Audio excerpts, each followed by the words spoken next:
সুপ্রিয় দর্শক শ্রোতা, বিশ্ব আজ দুভাগে বিভক্ত হয়ে যুদ্ধে লিপ্ত হয়ে পড়েছে। একদিকে রাশিয়া, চীন, ইরান এবং উত্তর কোরিয়া, কাতার, লেবানন, অন্যদিকে কিন্তু যুক্তরাষ্ট্র, ইসরায়েল, ইউক্রেন এবং যুক্তরাজ্য, ফ্রান্স। তৃতীয় বিশ্বযুদ্ধের দ্বার প্রান্তে বিশ্ব ইরানকে সহযোগিতার ঘোষণা দিয়েছে। রাশিয়া, চীন, কাতার, উত্তর কোরিয়া, ইরান ইসরায়েলকে দাঁত ভাঙা জবাব দিতে বদ্ধপরিকর। তৃতীয় বিশ্বযুদ্ধ কি বেঁধেই যাবে এবং এই যুদ্ধে কারা জয়লাভ করবে সম্পর্কে আপনার মতামত কমেন্টস বক্সে লিখে জানান এবং শুরুতেই থাকবে সংবাদ শিরোনাম পরে বিস্তারিত।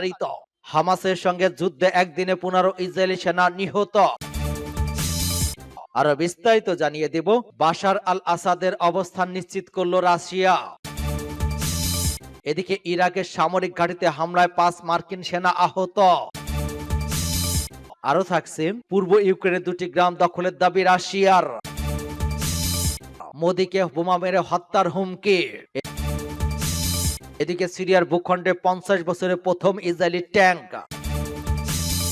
এবং সর্বশেষে জানিয়ে দিব, ইসরায়েল যুক্তরাষ্ট্রকে দাঁত ভাঙা জবাবের প্রতিশ্রুতি দিলেন আলী খামেনি। এতক্ষণ শুনছিলেন সংবাদ শিরোনাম, এখন বিস্তারিত। তবে তার আগে অনুরোধ থাকবে এই ভিডিওতে একটি লাইক দিন এবং কমেন্টস করে জানিয়ে দিন আপনি কোন জেলা থেকে বা কোথা থেকে আমাদের সাথে যুক্ত রয়েছেন, এবং সংবাদের সর্বশেষ গুরুত্বপূর্ণ আপডেট পেতে চ্যানেলটি সাবস্ক্রাইব করে আমাদের সঙ্গেই থাকুন। ধন্যবাদ। হামাসের সঙ্গে যুদ্ধে একদিনে 15 ইসরায়েলি সেনা নিহত। গাজা উপত্যকায় ফিলিস্তিনের স্বাধীনতাকামী গোষ্ঠী হামাসের সঙ্গে যুদ্ধে 15 ইসরায়েলি সেনা সদস্য নিহত হয়েছে। যুদ্ধে 5 জন সেনা কর্মকর্তা সহ 10 ইসরায়েলি সেনা সদস্য নিহত হয়েছেন বলে দাবি করেছে হামাস। তুরস্কের সংবাদ মাধ্যম আনাদুলুর এক প্রতিবেদন অনুসারে এক বিবৃতিতে হামাস বলেছে, গোষ্ঠীটির সশস্ত্র শাখা কাসেম ব্রিগেড এবং ইসলামী জিহাদের সঙ্গে ইসরায়েলি বাহিনীর তুমুল লড়াই হয়েছে। এতে ইসরায়েলি সেনারা হতাহত হয়েছে, তবে হামলা কোথায় হয়েছে তা নির্দিষ্ট করে জানায়নি হামাস। পৃথক এক বিবৃতিতে হামাস বলেছে, হামাস যোদ্ধারা গাজা উপত্যকার খান ইউনিস একটি ইসরায়েলি ট্যাঙ্কে অ্যান্টি আর্মার সেল দিয়ে হামলা চালিয়েছে। এ বিষয়ে ইসরায়েলের পক্ষ থেকে এখনো কোনো মন্তব্য আসেনি। এর আগে গাজা উপত্যকার উত্তরাঞ্চলে ফিলিস্তিনি যোদ্ধাদের সঙ্গে সংঘর্ষে 10 সেনা নিহত হওয়ার কথা স্বীকার করেছে ইসরায়েলি সেনাবাহিনী। গত 7 অক্টোবর থেকে গাজা উপত্যকায় বিমান এবং স্থল হামলা চালিয়ে যাচ্ছে ইসরায়েল। এতে অন্তত 18,608 ফিলিস্তিনি নিহত হয়েছে এবং 50,594 জন আহত হয়েছে বলে জানিয়েছে গাজার স্বাস্থ্য মন্ত্রণালয়। গত 7 অক্টোবরে হামাসের নজিরবিহীন হামলা ইসরায়েলের 1200 জনের মৃত্যু হয়। সরকারি হিসাবে গাজা এখনো 139 জন জিম্মি রয়েছে। বাশার আল আসাদের অবস্থান নিশ্চিত করল রাশিয়া। ক্ষমতাচ্যুত হওয়ার পর সিরিয়ার প্রেসিডেন্ট বাশার আল আসাদ পরিবার নিয়ে রাশিয়ার মস্কোয় পৌঁছেছেন। রাশিয়ার রাষ্ট্রীয় গণমাধ্যম সংস্থা ক্রেমলিনের সূত্রের বরাত দিয়ে এই তথ্য জানিয়েছেন ব্রিটিশ সংবাদ মাধ্যম বিবিসি। প্রতিবেদনে বলা হয়, আসাদ এবং তার পরিবারকে রাশিয়া আশ্রয় দিয়েছে। ইন্টারফ্যাক্স নিউজ এজেন্সি নামে নাম প্রকাশে অনিচ্ছুক সূত্রের বরাত দিয়ে বলেছে, সিরিয়ার প্রেসিডেন্ট বাসাদ মস্কোতে পৌঁছেছেন। রাশিয়া তাদের মানবিক কারণে আশ্রয় দিয়েছে। এর আগে সিরিয়ার রাজধানী দামেস্কে দখল করে মুক্ত ঘোষণা করেন বিদ্রোহী। রোববার তারা দামেস্কে দখল করে প্রেসিডেন্ট বাশার আল আসাদ সরকারের পতনের ঘোষণা দিয়েছেন। আল জাজিরার প্রতিবেদনে এই তথ্য জানানো হয়েছে।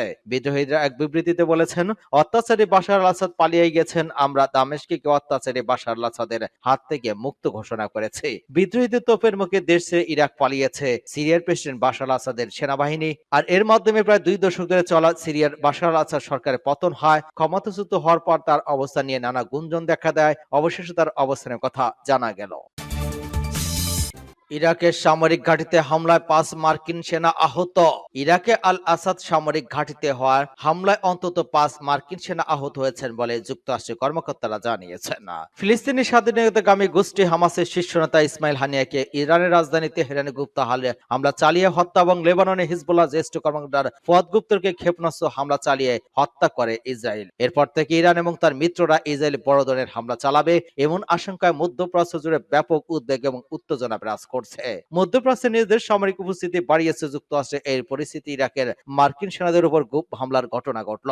ইরান বলেছে, যুক্তরাষ্ট্র যেহেতু ইসরায়েলকে সমর্থন দেয়, তাই হানিয়া হত্যার দায়ও তাদের উপর বর্তায়। ইরাকের 2 নিরাপত্তা কর্মকর্তা জানিয়েছেন, দেশটির পশ্চিম অঞ্চলে আনবার প্রদেশে আল আসাদ বিমান ঘাঁটি 2টি কাতিয়াস রকেট ছোড়া হয়েছে। রকেটগুলো ঘাঁটির ভেতরে পড়েছে।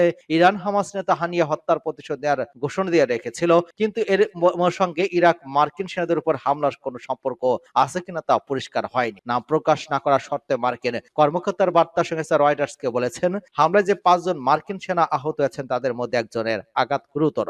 তারা জানিয়েছেন প্রাথমিক প্রতিবেদনের উপর ভিত্তি করে আহতের ওই সংখ্যা জানানো হয়েছে। যে কোনো সময় তা পরিবর্তিত হতে পারে। তাদের মধ্যে এক কর্মকর্তা বলেন, ঘাঁটির লোকজন হামলা হওয়া ক্ষয়ক্ষতির পর্যালোচনা করে দেখছে। পেন্টাগন জানিয়েছে ওই হামলার পর সোমবার মার্কিন প্রতিরক্ষা লয়েড অস্টিন ইসরায়েলের প্রতিরক্ষা মন্ত্রী ইয়োড গ্যালেন্টের সঙ্গে ফোনে কথা বলেছিলেন। ওই হামলাকে উত্তেজনার এক বিপজ্জনক বৃদ্ধি বলে একমত হয়েছেন তারা। ইরাকে ইরানপন্থী যোদ্ধাদের উপর হামলা চালিয়েছে যুক্তরাষ্ট্র। ওই যোদ্ধারা ড্রোন দিয়ে ইরাকে থাকা যুক্তরাষ্ট্রের নেতৃত্বাধীন জোট বাহিনীর উপরও হামলার প্রস্তুতি নিচ্ছিল বলে অভিযোগ মার্কিন বাহিনীর। পেন্টাগন জানিয়েছে মধ্যপ্রাচ্যের যুদ্ধ জাহাজ এবং যুদ্ধবিমান মোতায়েন করেছে তারা। ইরান এবং তার মিত্র গোষ্ঠী হামাস, হিজবুল্লাহ এবং ইয়েমেনের হুতিরা একসঙ্গে ইসরায়েল হামলা চালাতে পারে এমন আশঙ্কাকে সামনে রেখে মধ্যপ্রাচ্যের শক্তি বৃদ্ধি করেছে যুক্তরাষ্ট্র। যে কোনো হামলা থেকে মিত্র ইসরায়েলকে রক্ষার প্রতিশ্রুতি দিয়েছে ওয়াশিংটন। এখন ইরান নিজেরা ঘোষণা অনুযায়ী ইসরায়েলে হামলা করে কিনা সেদিকে নিবিড় নজর রাখছে তারা। বিরল ঘটনা হলেও ইরাক একই সঙ্গে যুক্তরাষ্ট্র এবং ইরানের মিত্র দেশ। দেশটি 2,500 মার্কিন সেনা মোতায়েন আছে। আবার ইরানের সমুদ্র মিলিশিয়া বাহিনীগুলো ইরাকের নিরাপত্তার অংশ। গত বছর অক্টোবরে ইসরায়েলের হামাস যুদ্ধ শুরু হওয়ার পর থেকে ইরাকে থাকা দুই পরস্পর বিরোধী বাহিনীর মধ্যে বেশ কয়েকবার পাল্টাপাল্টি হামলার ঘটনা ঘটেছে। পূর্ব ইউক্রেনের 2টি গ্রাম দখলের দাবি রাশিয়ার। রাশিয়া বলেছে যে তাদের বাহিনী সরবরাহের মূল স্থান পত্রের একটি গ্রাম এবং নিকটবর্তী শিল্পনগরী কারাভকোবার কাছে আরেকটি গ্রাম দখল করে নিয়েছে। এর পূর্বে যুদ্ধরেখা বরাবর 2টি গুরুত্বপূর্ণ স্থল এলাকা তাদের দখলে চলে গিয়েছে। কয়েক মাস ধরে মস্কো পূর্ব ইউক্রেনে এগিয়ে যাচ্ছে যাতে সমস্যার মুখোমুখি অস্ত্রের ঘাটতির মুখে পড়া ইউক্রেনের সৈন্যদের বিরুদ্ধে তারা মস্কোর প্রতিরক্ষা মন্ত্রণালয় তাদের প্রাথমিক বিবৃতিতে বলেছে, রাশিয়ার সেনাবাহিনী ইউনিটগুলো পূর্বাঞ্চলে দনেৎস্ক অঞ্চল এবং সুকিয়ালি এবং পুসিস্কা বসতিগুলো মুক্ত করেছে। সুকিয়ালি এক জলাধারের তীরের গুরুত্বপূর্ণ শিল্পনগরী কুরাখোভের 13 কিলোমিটার দক্ষিণ পশ্চিমে অবস্থিত। মস্কো কুরাখোভকে ঘিরে ফেলার চেষ্টা করছে। আর পুস্তিনকা হচ্ছে ইউক্রেনের বাহিনীকে সড়ক এবং রেলপথের সর্বকারী রাস্তার মোড়ে পরবস্কের দক্ষিণ অবস্থিত শহর। প্রায় 3 বছর ধরে চলতে থাকা এই যুদ্ধের ক্ষেত্রটি সাম্প্রতিক সময়ে আরো তীব্র হয়ে উঠেছে যখন রাশিয়া ভূমিতে আঘাত হানতে কিয়েভ, যুক্তরাষ্ট্র এবং ব্রিটেনের দেয়া দূরপাল্লার ক্ষেপণাস্ত্র মোতায়েন করেছে এবং পাল্টা জবাব হিসেবে মস্কো পরীক্ষামূলক ইউক্রেনে হাইপারসোনিক অস্ত্র নিক্ষেপ করেছে। জানুয়ারি মাসে যুক্তরাষ্ট্রের নবনির্বাচিত প্রেসিডেন্ট ডোনাল্ড ট্রাম্পের হোয়াইট হাউসে আসার আগে অবাধে ইউক্রেন নিজেকে যতটা সম্ভব নিরাপদ অবস্থায় রাখতে চাইছে। রিপাবলিকানরা বলেছে তারা ক্ষমতায় যাবার পর ওই সংঘাত দ্রুতই শেষ করবে। এতে কিয়েভের মধ্যে এক আশঙ্কা দেখা দিয়েছে যে ইউক্রেনকে মস্কোর কাছে বিশাল একটি আঞ্চলিক ছাড় দিতে হবে। মস্কোকে নিয়োজিত ওই অঞ্চলে গভর্নর জানান ইতিমধ্যে শুক্রবার ইউক্রেনের ড্রোন রুশ অধিকৃত গোলশিক শহরে আঘাত এনেছে যাতে 3 জন নিহত হয়েছেন এবং আরো 3 জন আহত হয়েছেন। ইউক্রেনের দক্ষিণাঞ্চলের খেরসন অঞ্চলে রাশিয়ার নিয়োজিত গভর্নর ভ্লাদিমির ছলবেদর দেয়া ছবিতে দেখা যাচ্ছে একটি ভবনের বাইরে কম্বলে ঢাকা লাশগুলোর রাস্তায় পড়ে আছে। মোদীকে বোমা মেরে হত্যার হুমকি। ভারতের প্রধানমন্ত্রী নরেন্দ্র মোদীকে বোমা মেরে হত্যার হুমকি দেওয়া হয়েছে। মুম্বাই পুলিশের কাছে হোয়াটসঅ্যাপে এই ধরনের একটি বার্তা পাঠানো হয়েছে বলে জানিয়েছে দেশটির বেশ কিছু সংবাদ মাধ্যম। হুমকির বার্তা রাজস্থানের আজমির এলাকা থেকে এসেছে বলে চিহ্নিত করেছে পুলিশ। সেই সঙ্গে মুম্বাই পুলিশ একটি দল ওই এলাকায় অভিযুক্তকে ধরার জন্য রওনা হয়েছে। সংবাদ সংস্থা পিটিআর প্রতিবেদনে বলা হয়েছে, বার্তায় পাকিস্তানি গোয়েন্দা সংস্থা আইএস এর নাম উল্লেখ করা হয়েছে এবং মোদীকে বোমা বিস্ফোরণের মাধ্যমে হত্যার পরিকল্পনার কথা জানানো হয়েছে। প্রাথমিকভাবে তদন্তকারী ধারণা করছেন অভিযুক্তের মানসিক সমস্যা থাকতে পারে অথবা মাতাল অবস্থায় এমন বার্তা পাঠানো হতে পারে, তবে বিষয়টি খতিয়ে দেখা হচ্ছে। এর আগে মুম্বাই ট্রাফিক পুলিশের হেল্পলাইন নম্বর একাধিক হুমকি বার্তা এসেছে যার মধ্যে সম্প্রতি সালমান খানকে হত্যারও হুমকির অন্তর্ভুক্ত ছিল। সিরিয়ার ভূখণ্ডে 50 বছরে প্রথম ইসরায়েলি ট্যাঙ্ক।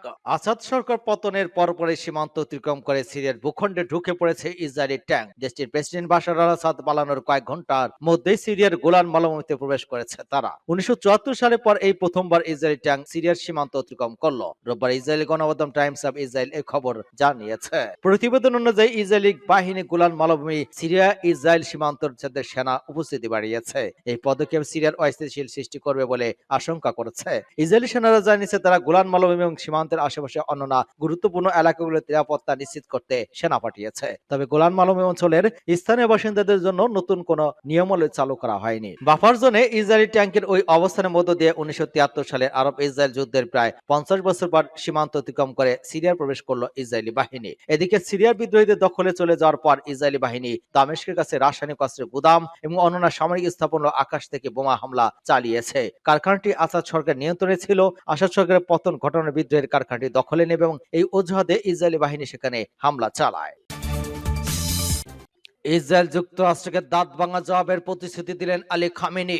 ইরানের সর্বোচ্চ নেতা আয়াতুল্লাহ আল খামেনি দখলদার ইসরায়েল এবং যুক্তরাষ্ট্রকে দাঁত ভাঙা জবাব দেওয়ার প্রতিশ্রুতি দিয়েছেন। স্বদেশ থেকে আগত সব বয়সের একদল শিক্ষার্থীদের সঙ্গে সাক্ষাৎকালে আলী খামেনি বলেছেন, শত্রুদের যুক্তরাষ্ট্র এবং ইহুদিবাদী সরকার উভয়ের জানা উচিত যে তারা ইরান এবং প্রতিরোধ ফ্রন্টের বিরুদ্ধে যুদ্ধ যা করছে এর জন্য অবশ্যই দাঁত ভাঙা জবাব পাবে। ইরান কর্মকর্তারাও সীমান্তবর্তী দুটি শহর ইলামা এবং খুজিকিস্তানের পাশাপাশি তেহরানের কেন্দ্রস্থলে ইসরায়েলের সাম্প্রতিক আগ্রাসনের প্রতিশোধ নেওয়ার অঙ্গীকার করেছেন। ইরানের সর্বোচ্চ নেতা বলেন, এটা শুধু প্রতিশোধের বিষয় না, এটি আমাদের ধর্ম, নৈতিকতা, ইসলামী আইন এবং আন্তর্জাতিক আইনে সংগঠিত একটি যৌক্তিক পদক্ষেপ। ইরানও এর ব্যাপারে বিন্দুতে অবহেলা করবে না। আলী খামেনি বলেন, অহংকারী শক্তিগুলোকে মোকাবেলা করার জন্য ইরানি জাতিকে প্রস্তুত করতে আমরা অবশ্যই প্রয়োজনীয় সবকিছু করব। সেটা সামরিকভাবে, অস্ত্রশস্ত্রের দিক থেকে হোক বা রাজনৈতিকভাবে, আমাদের কর্মকর্তা এ বিষয়ে কাজ করছেন। তিনি উল্লেখ করেছেন, ইসলামের শিক্ষাউদ্বুদ্ধ ইরানি জাতির জন্য নিপীড়ন বিরুদ্ধে রুখে দাঁড়ানো কর্তব্য, অহংকারের মোকাবেলা করা কর্তব্য। অহংকার মানে হলো ব্যাপক অর্থনৈতিক, সামরিক এবং সাংস্কৃতিক আধিপত্য এবং জাতিকে অবমাননা করা।